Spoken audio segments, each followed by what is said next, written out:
어떤 환난과 시련이 있더라도 낙심하지 않고 넉넉히 이겨내시는 복이 모두에게 있으시기를 예수 그리스도의 이름으로 축원합니다. 사람이 세상을 살다가 보면은 힘든 일을 겪을 수 있습니다. 어떤 사람들은 그 힘든 일을 겪었지만은 그래도 낙심하지 않는 사람들이 있습니다. 오늘 봉독한 본문 8절에도 답답한 일을 당하여도 낙심하지 아니하고, 또 1절에도 낙심하지 아니하고 이렇게 말씀합니다. 낙심하지 않는 사람들이 있는 반면에 낙심하는 사람들도 있습니다. 성경을 보면 모세가 가데스 바네아라는 곳에서 12명의 정탐꾼들을 가나안 땅을 정탐하도록 보냅니다. 그들이 그 땅에 가서 정탐한 그런 물건들을 가지고 왔는데, 이것은 그 땅의 과실이며 우리가 본 그 땅은 젖과 꿀이 흐른다고 하였습니다. 그러나 그 땅 거민은 강하고 성읍은 견고하고 힘이 클 뿐만 아니라 거기서 안악자손을 보았으며, 이 안악자손은 어떤 사람들이냐면요, 네피림의 후손이라고 하는데 아주 큰 거인들입니다. 근데 그 사람들을 보고 우리를 돌아보니 우리는 메뚜기 같더이다, 이렇게 자기를 비하하면서 그 보고를 이스라엘 백성들에게 그대로 했습니다. 그랬더니 이스라엘 자손을 낙심하여, 성경은 그렇게 얘기를 합니다. 이스라엘 자손을 낙심하게 하여서 모두가 낙심되었고 결국 광야에서 40년을 유리하게 되었던 것을 볼 수가 있습니다. 그러면 사람들이 낙심하게 되는 이유가 뭘까? 이 아이들도 낙심하는 경우가 있는데요, 이 학업 때문에 낙심하는 아이들이 있다고 그럽니다.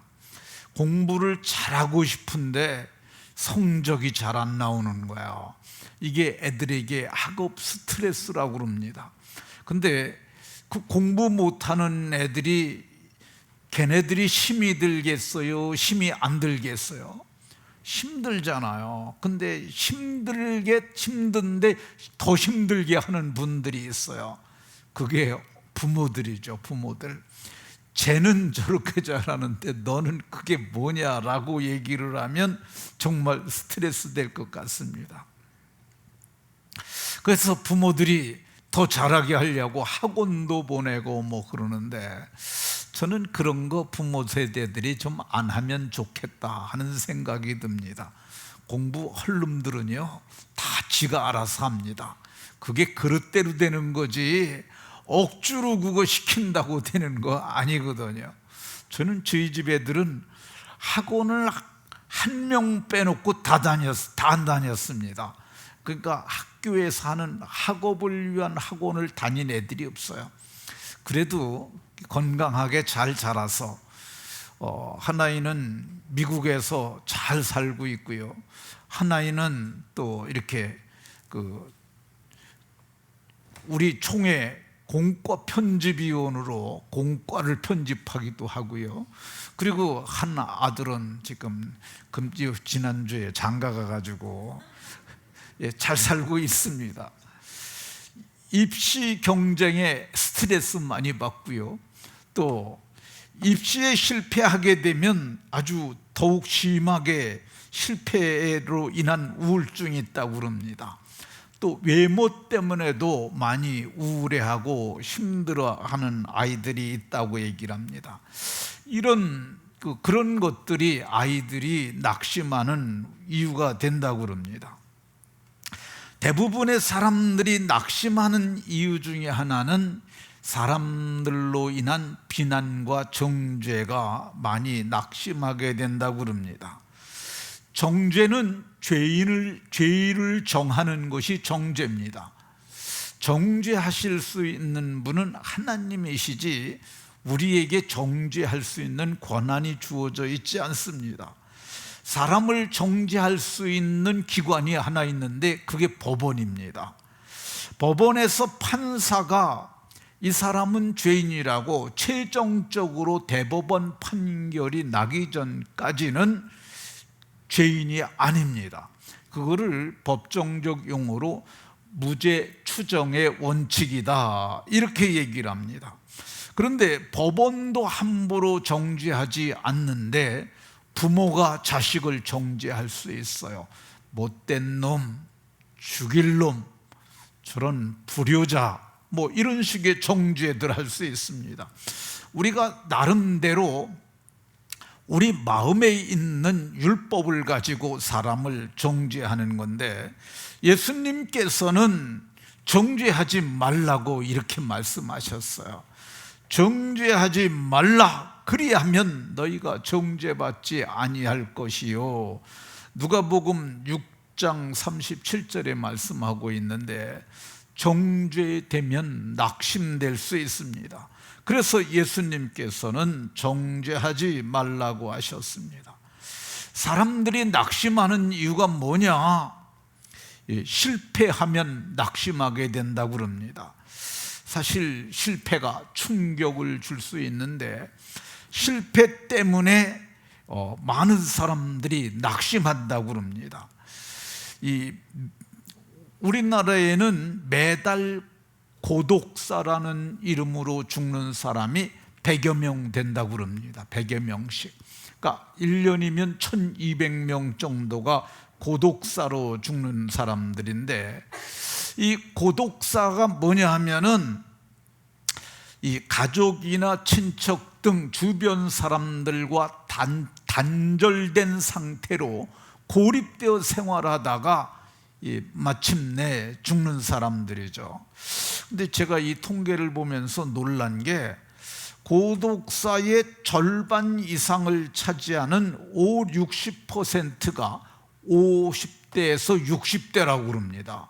그러니까 50대에서 60대가 이거 실패하지 않는 것이 좋겠다 하는 생각이 듭니다. 너무 무리하게 도전해서 실패하게 되면은 사람들이 낙심하게 되고 어려운 것을 겪는 것 같습니다. 직장에서 실직하는 것도 꽤나 힘든 실패로 보고요.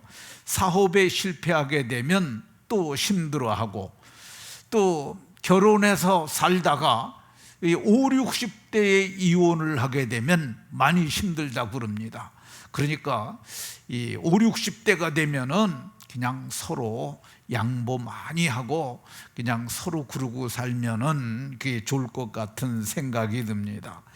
사람이 살다가 낙심하는 이유가 뭐가 있느냐? 자존감에 상처를 입었을 때도 낙심하게 되고요.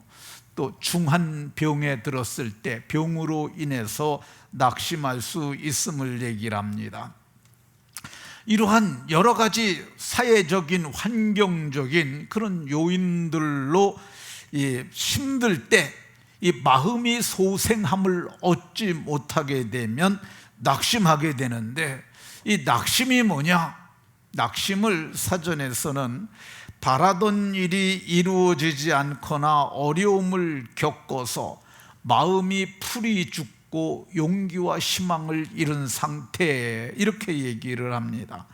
근데 이 낙심에서 이 소생을 해야 되는데, 이 소생을 하지 못하면 어떻게 되느냐? 낭망하게 됩니다. 낭망.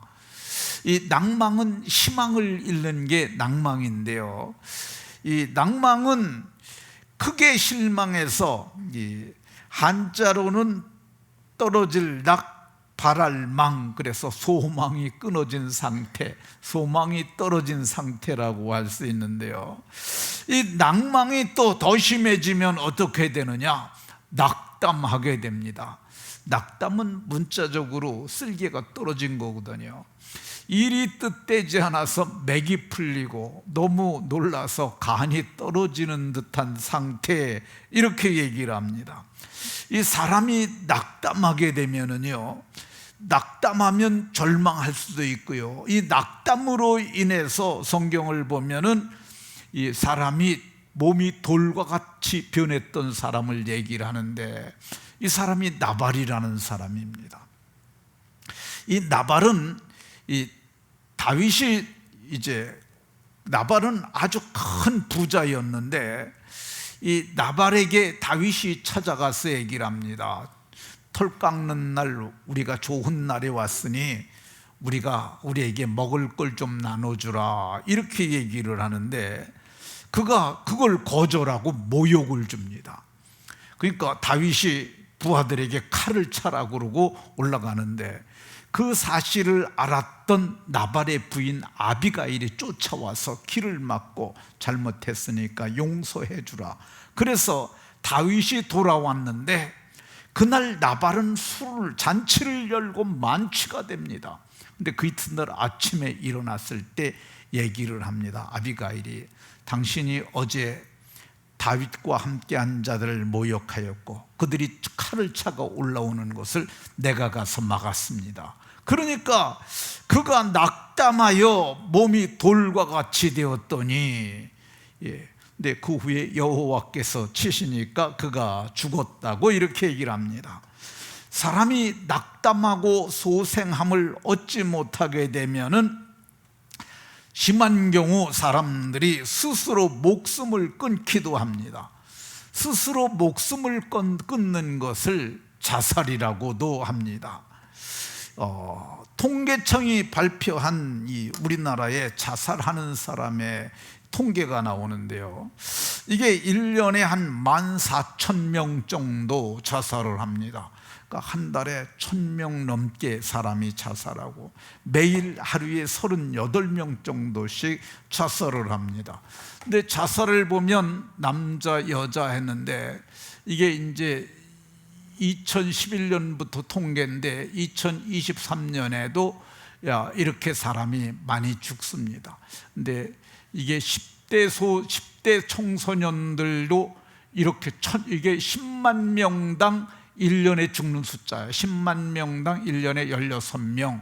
그리고 20대가 좀 덜 죽고, 제일 많이 죽는 게 언제냐면은 이게 60대, 70대가 제일 많이 죽는데, 60대, 70대, 80대에서 자살하는 사람들이 대단히 많다고 그럽니다.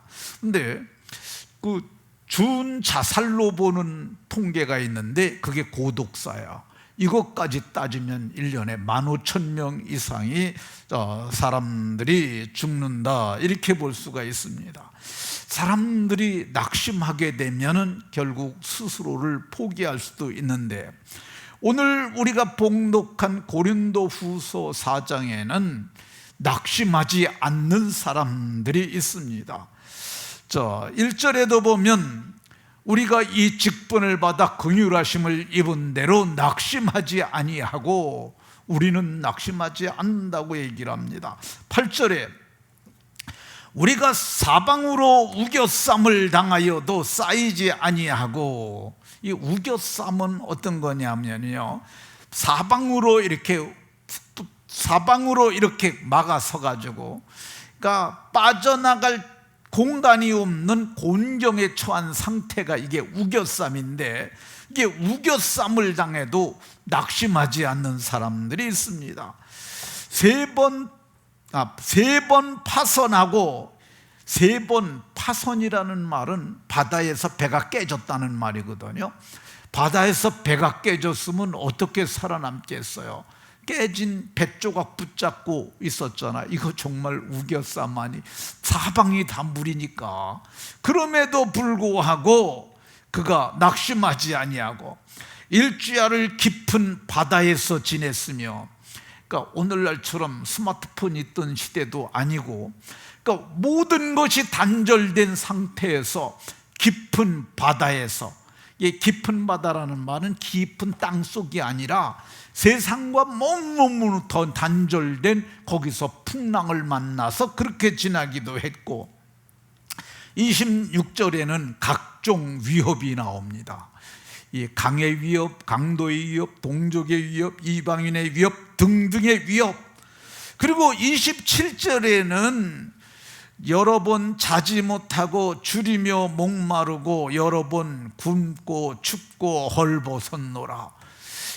여러 번 굶고 춥고 헐벗었음에도 불구하고 이 사람들은 낙심하지 않았다고 얘기를 합니다. 이 사람들이 어떤 때 낙심하지 않았느냐? 답답한 일이 당하여도 낙심하지 않았다고 그럽니다. 답답한 일이 어떤 것입니까? 일이 뜻대로 되면 전혀 답답하지 않죠. 일이 뜻하는 대로 되지 않고 그 애가 타고 안타까운 상태가 이게 답답한 상태인데, 바울 사도에게 이렇게 답답한 일이 있었다고 그럽니다. 그래도 낙심하지 않았다고 그럽니다. 진퇴양난의 지경을 만났어도 낙심하지 않았어요. 왜 낙심하지 않습니까? 가택연금을 당하게 되면 성도들에게 편지를 씁니다. 감옥에 들어가면 뭐 합니까? 거기선 기도를 해요. 밥을 못 먹게 되면 어떡합니까? 그걸 금식으로 생각하고 그렇고 기도하는 거죠. 이렇게 이 정도 되게 되면은 세상이 감당치 못할 그런 사람들이 되는 거죠. 이런 사람들은 낙심하지 않습니다. 박해를 받아도 버림받지 아니하며, 박해는 종교적 이유로 괴롭힘을 당하는 것이죠. 이 사도행전 28장을 보게 되면 바울 사도께서 마침내 로마에 들어갔는데 가택연금을 당합니다. 근데 가택연금 당하는 동안 뭘 했습니까? 거기서 편지를 써서 교회들을 돌아봤어요.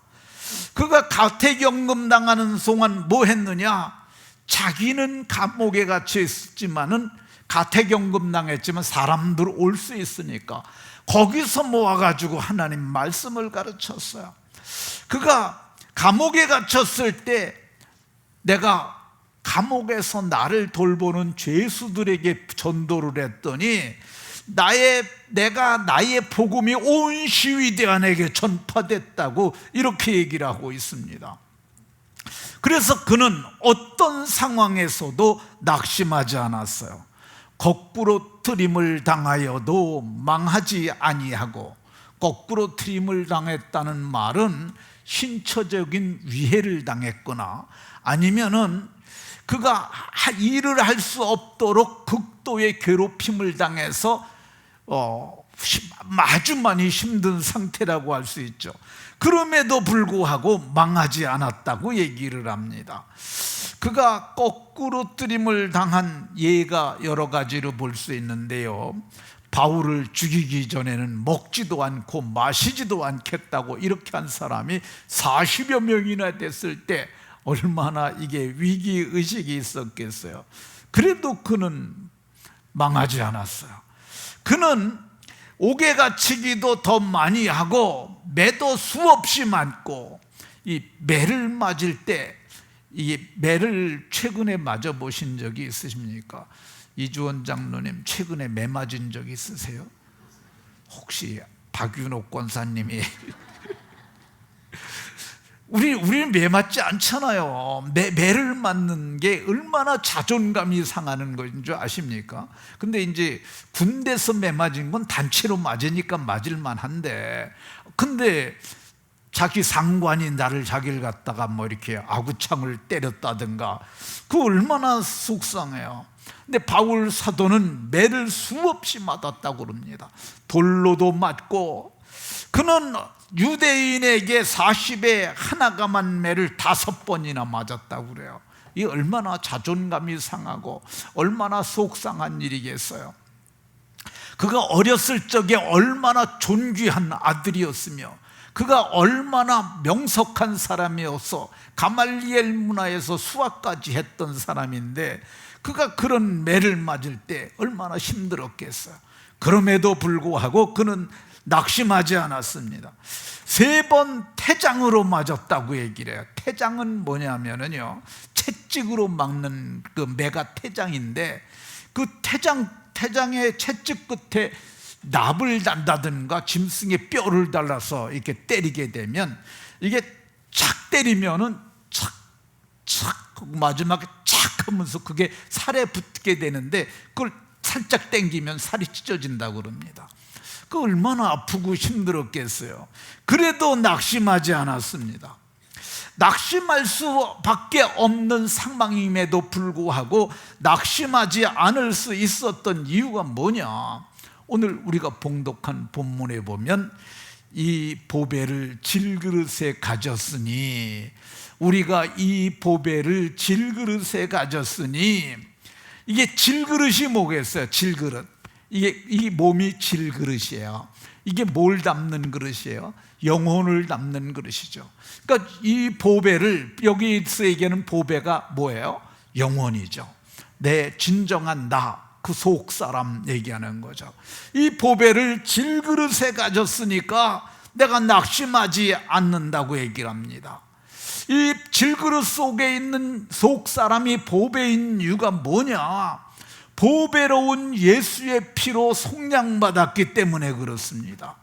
보통 피 아니고요, 짐승의 피 아니고요, 하나님의 아들 예수 그리스도의 보배로운 피, 이 피는 하나밖에 없는 피예요. 죄 없는 하나님의 아들 독생자 예수의 피로 속량을 받았으니까, 그러니까 이게 이 질그릇 속에 내가 보배인 거죠. 보배로운 피로 속량을 받았으니 나는 보배로운 존재가 된 거야. 이 보배로운 피로 값을 치렀다고 얘기를 합니다. 값으로 사신 바 되었으니, 예수님께서 다 이루었다 할 때 그게 원문의 의미는 다 갚았다는 뜻이군요. 죄값을 다 지불했는데 그게 보배로운 피로 갚으셨다고 이렇게 얘기를 하고 있습니다. 그러니까 우리는 어떤 존재요? 보배로운 존재인데 세상의 그 하찮은 일로 인해서 낙심할 수 없다는 것입니다. 그러니까 우리는 우리 자신을 너무 저평가하면 안 돼요. 아유, 나 같은 거, 이런 말 절대 하면 안 됩니다. 왜 우리가 나 같은 것 하면 안 되냐? 나는 하나님의 아들 예수 그리스도의 피로 속량받은 존귀한 존재가 되었기 때문입니다. 그러니까 우리는 우리 자신에 대한 담대한 자의식을 가져야 되는데, 이 질그릇 속에 들어있는 나, 사람이 늙다 보면은요, 이 쭈글쭈글해질 수도 있고 자기가 초라해 보일 수도 있어요. 그렇지만 내 속에 있는 진정한 나는 어떤 거냐? 나는 질그릇 속에 든 보배다 라고 자기에 대한 정체인식을 새롭게 하면은 우리가 낙심하지 않는 줄로 믿으시기 바랍니다. 우리가 낙심하지 않는 이유가 뭐냐? 보배로운 피로 속량받은 보배로운 영혼만 있는 것이 아니라 내 속에 뭐가 있냐? 보배로운 믿음이 있습니다. 베드로 사도님은 이렇게 말씀합니다. 우리 구주 예수 그리스도의 의를 힘입어 동일하게 보배로운 믿음을 우리와 함께 받은 자들, 그게 누구예요? 흩어진 이스라엘 백성들이요, 흩어진 12지파요, 흩어져 지금 오늘 이곳에서 모여서 예배하는 저와 여러분들입니다. 보배로운 믿음을 가진 자가 되어서 보배로운 산돌 되시는 예수님 앞에 나아갈 수 있는 존재가 되었으니까 우리가 낙심할 수 없는 거야. 우리는 어떤 존재냐 하면은, 우리는 보배로운 믿음을 가진 사람이고, 우리는 하나님께 나갈 수 있는 거룩한 제사장이 됐어요. 왕 같은 제사장. 이것은 왕과 방불하다는 얘기야. 왕과 방불하다는 얘기는 왕하고 급이 같은, 그렇던 뜻이 나는 거야. 그러니까 방불하다 이 말은 거의 같다 그런 뜻이에요. 근데 우리가 왕 같은 제사장이 되었고, 그리고 장차는 우리가 어떻게 되느냐, 하나님과 그리스도의 제사장이 되어 1000년 동안 그리스도와 더불어 왕노릇할 사람들이니까 우리가 낙심할 수 없다는 거야.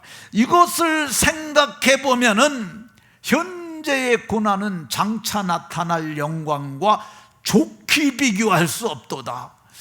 이번에 번역된 성경 영광과 좋기라는 단어가 빠졌어요. 이 좋기라는 단어를 저는 이 천칭이라는 저울의 중심축으로 저는 생각을 전에는 그렇게 말을 했었는데, 이 천칭이란 저울이 어디에 있느냐면 대법원에 가게 되면 거기에 저울이, 이게 여신이 들고 있는 저울이 있어요. 그게 저울이에요.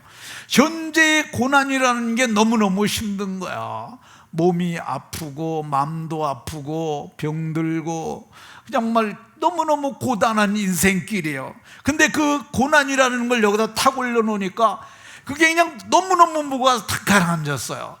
야, 내가 너무 힘들게 살고 있구나. 그리고 이 고난을 바라보고 있는데 영광이라는 게 또 있는 거야.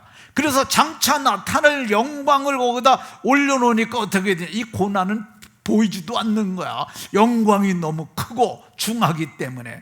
그러니까 그 영광이 있으니까 좋게 비교할 수 없으니까 우리는 장차 나타날 영광 때문에 낙심할 수 없는 줄로 믿으시기 바랍니다.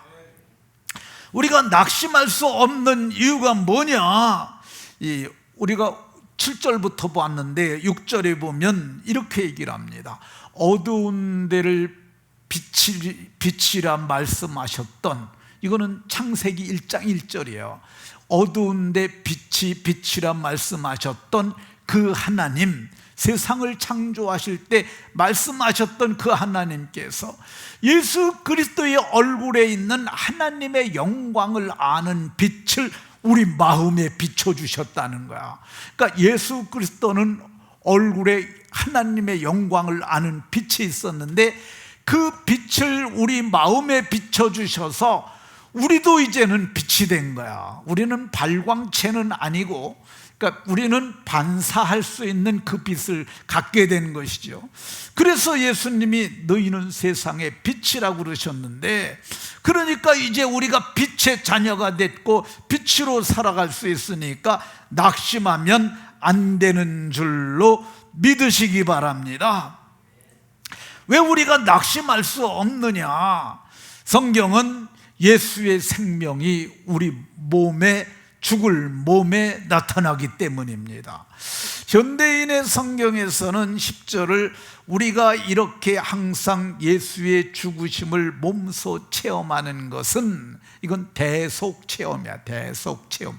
그러니까 물리적 체험을 하는 것이 아니라, 물리적으로 우리가 십자가에 가서 죽거나 그러진 않잖아요. 근데 우리가 말씀을 묵상하면서 예수님께서 하나님의 아들이셨음에도 불구하고 이 땅에 오셔서 우리의 죄를 대시고 십자가에 죽으신 것을 생각하는데, 그 죄가, 그분이 십자가에 못 박혀 죽은 것은 자기 죄 때문이 아니요 우리 죄를 대속하기 위함이었다는 걸, 이거를 깨닫는 순간 우리가 예수의 생명이 우리 속에 충만해짐을 말하고 있습니다. 그래서 바울 사도는 우리가 이 세상에서 받는 잠시 환난에 경한 것, 잠시 받는 환난에 경한 것, 가벼울 경자 쓰는 거예요. 잠시 받는 환난을 바울 사도는 뭐라고 얘기를 해요? 본문에서 경한 것, 아주 가벼운 것이라는 거예요. 왜 그러냐면은 지극히 크고 영원한 영광에 중한 것을 우리에게 이루게 할 것이기 때문에 그렇습니다. 그러니까 어떤 상황에도 낙심하지 말라고 이렇게 얘기를 하고 있습니다. 우리가 어떤 상황에도 낙심하지 않을 수 있는 것은 우리가 직분을 받았기 때문에 그렇습니다. 우리가 이 직분을 받아, 우리가 주 안에서 직분을 받았어요. 주 안에서 받은 직분이 모두가 다 다릅니다. 어떤 사람은 말씀 전하는 자들로, 어떤 사람들은 섬기는 자들로, 어떤 자들은 봉사하는 자들로 다 다 이렇게 다른데, 직분은 다르지만 성경은 우리는 하나님의 동역자라고 말씀하고 있어요. 우리가 하나님과 함께 일하면서 하나님 나라를 이루어가는 자들이라는 것입니다.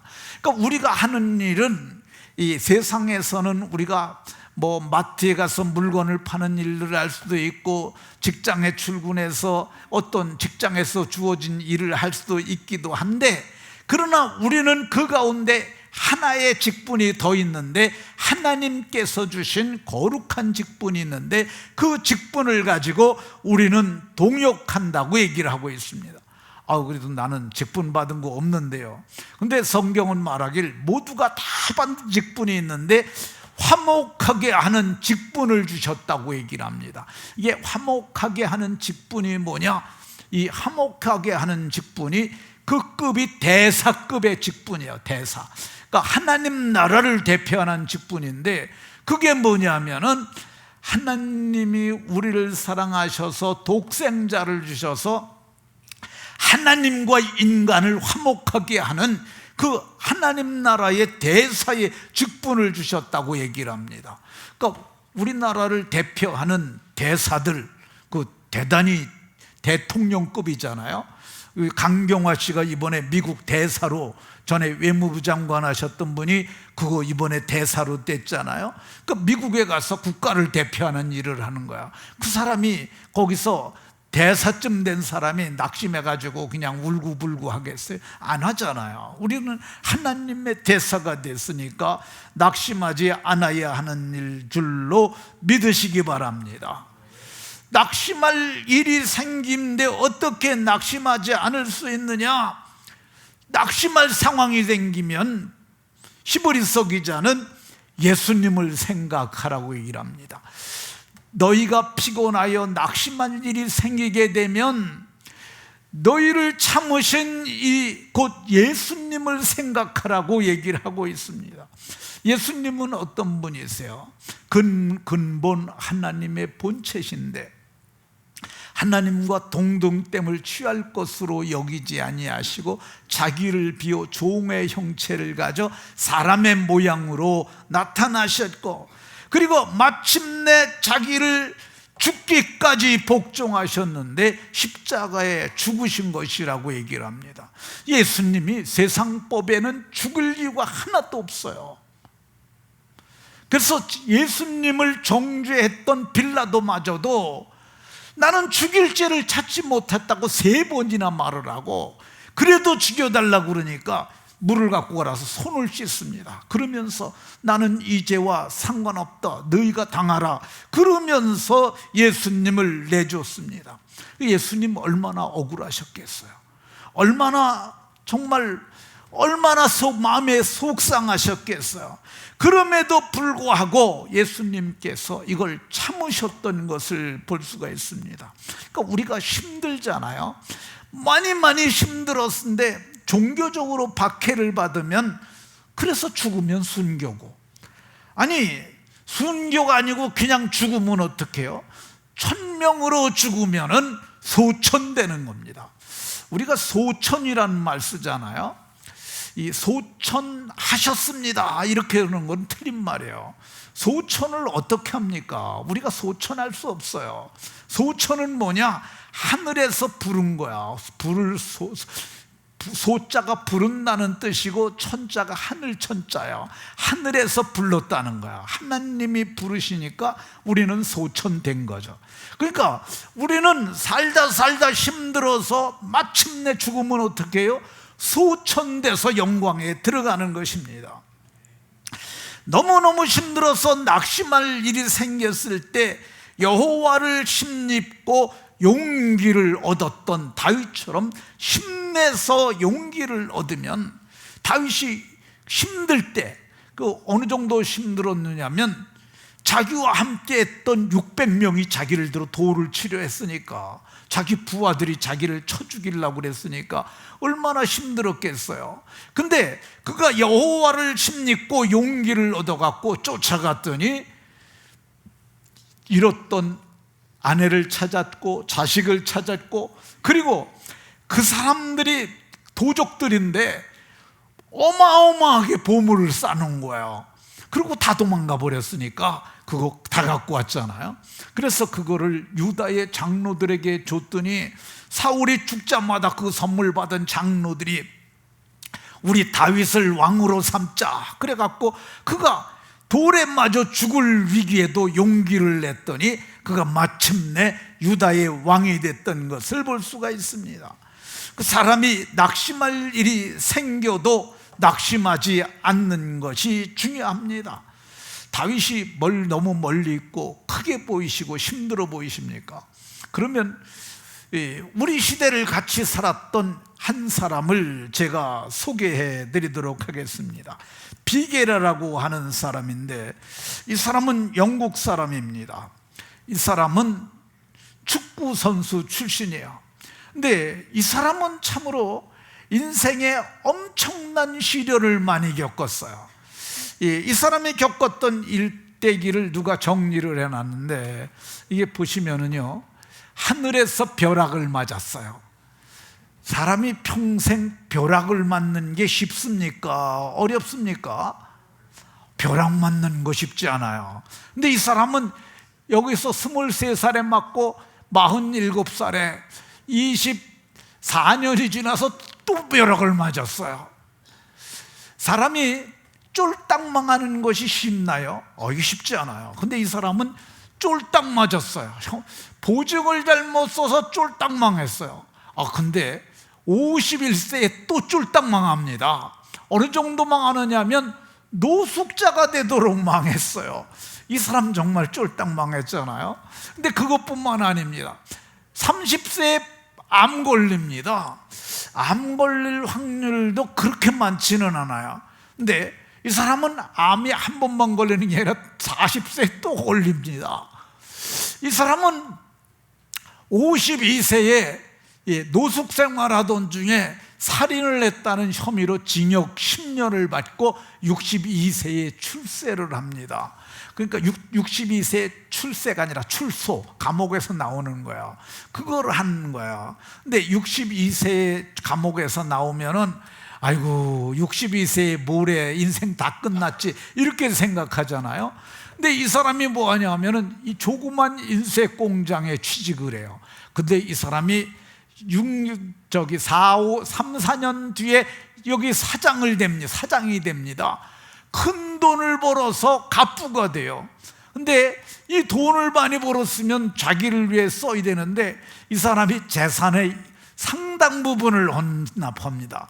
그리고 70세가 됐을 때 인쇄소 사장에서 퇴직을 하고 72세에 늦깎이 재혼을 합니다. 그리고 73세에 이 대박이 나는 거죠. 축구 명문 구단 맨체스터 유나이티드의 구단주가 됩니다. 여기 사진을 보게 되면 여기 박지성이가 맨체스터 유나이티드에 있었잖아요. 이 사람이 구단주예요. 이 사람이 바로 비게라예요. 근데 이 사람이 그렇게 정말 어려운 역경을 겪었음에도 불구하고 낙심하지 않았더니 맨체스터 유나이티드의 구단주가 되기까지 했던 걸 볼 수가 있습니다. 제가 이 얘기하니까 그는 대단한 사람 얘기죠. 우리 같은 사람이 뭘 할 수 있겠느냐 이럴 수 있습니다. 근데 이런 거 안 된다 할지라도 세상에서 거지 같은 존재, 비참한 존재가 된다 할지라도 스스로 목숨만 끊지 않는다면, 자살만 하지 않는다면 우리는 눈 감으면 천국 가게 되는 줄로 믿으시기 바랍니다. 누가복음 16장에 나사로라 이름한 거지 얘기가 나옵니다. 온몸이 헌대가 났어요. 그는 대문간에 버려졌어요. 부잣집 대문에서. 그래서 먹을 게 없어가지고 부자에서 상에서 떨어지는 부스러기로 배를 채우려고 그랬어요. 이거를 좀 심각하게 내 입장으로 바꿔놨었고 생각을 해보세요. 상에서 떨어지는 그 고기 쪼가리 먹다 버린 그 뼈다고 그걸 뜯어 먹으면서 그걸 배를 채우려고 그랬는데 개들이 와서 헌데 고름이 있으니까 그걸 개들이 빨아먹었습니다. 얼마나 비참해요. 이 사람보다 더 비참할 수가 있겠습니까? 그런데 이 사람은 자살하지 않았어요. 그러다가 1000명을 다 하고 소천됐어요. 근데 그 거지가 죽는 순간에 하늘에서 천사들이 내려왔어요. 그리고 천사들이 받드는 거예요. 천사들에게 받들려 아브라함의 품에 들어갔는데, 그가 아브라함의 품에 들어가서 거기서 복을 누렸던 것을 볼 수가 있습니다. 이 성경에 예수님이 말한 아브라함의 품이 하나님의 낙원입니다. 예수님께서 우편 강도에게 말씀하시길 내가 오늘 나와 함께 낙원에 있으리라 이렇게 말씀했으니까, 성경이 뭘 얘기를 하느냐? 그 낙원에 들어가게 되면 이 하나님의 낙원에 있는 생명나무의 열매를 주어 먹게 하리라고 말씀하셨고, 거기서 마침내 있을 새 하늘과 새 땅이 창조될 때까지 영광을 누리게 됨을 말합니다. 그러니까 우리는 세상을 살아가는 동안 힘든 일 겪을 수 있어요. 그러나 우리는 낙심하지만 않는다면 끝이 좋고 미래가 좋고 영광이 있을 걸 믿으시고 믿음으로 날마다 이기며 살아가는 성도님들이 다 되시기를 예수 그리스도의 이름으로 축원합니다. 하나님, 오늘 말씀을 통해서 주의 법을 알게 하시니 감사드립니다. 참으로 세상이 감당치 못할 시험이 온다 할지라도 낙심하지만 아니하면은 마침내 우리에게 영광이 주어지는 걸 알았사오니 낙심하지 않는 성도들이 다 되게 하여 주옵소서. 예수 그리스도의 이름으로 기도하옵나이다. 아멘.